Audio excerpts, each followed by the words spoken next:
Welcome back to Cultivating Contentment. We are on week 7, day 5 of our study. We're wrapping up week 7.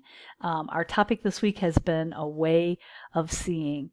Our scripture verse today comes from Psalm 119, verse 18. Open my eyes to see the wonderful truths in your instructions.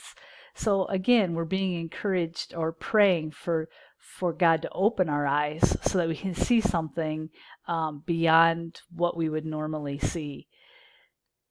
Our quote for today comes from Patsy Clairmont. I know I want to be more than I am today. That means I'll have to use my time wisely, invest myself discerningly, and savor the flavor of every delicious moment assigned to me. So every day we should strive to be more than we were today. So tomorrow we should be more than we were today. Our last question for the week is, how can this new way of viewing things be a blessing to those around us?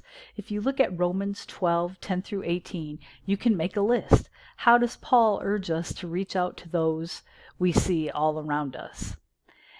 And so since this is Friday, this is our weekly wrap-up. So I just am going to share a few thoughts. So there is a praise chorus that begins, "Open the eyes of my heart, Lord." And I bet you're all going to be singing that now. When we ask the Lord to give us a new way of seeing things, we are admitting to Him that we have been blind. Often we're blind to things that have been right in front of us all along. We just need fresh eyes to see them. Our prayer this week can echo that of the psalmist, "Open my eyes that I may see wondrous things from your law." And again, that was our verse today, Psalm 119:18. Ask God to strengthen your faith as you study His Word. He can give you the tenacity to hold on to hope no matter what circumstances bring. Ask Him to open your eyes to those around you. Your contentment in Christ can be a source of encouragement to others as well. It's kind of infectious and kind of contagious, right? Our contentment. So joy spreads wherever it is. So our trinket to treasure this week is a gift that challenges your way of seeing things. It's a lemon.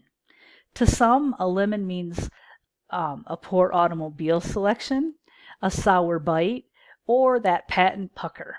Few people will sit down to peel and enjoy just eating a lemon outright. But there are those of us who love lemons, myself included, because we know how to deal with them. We can take the lemons of life and make lemonade, lemon bars, and lemon poppy seed cake.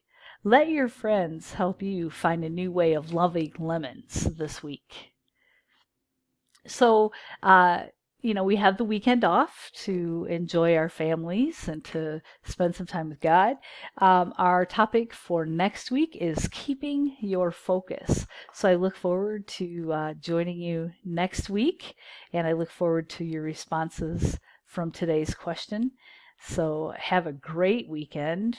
Stay safe, stay healthy, attend your church virtually in your living room, and we'll talk to you next week. Blessings to you and your family.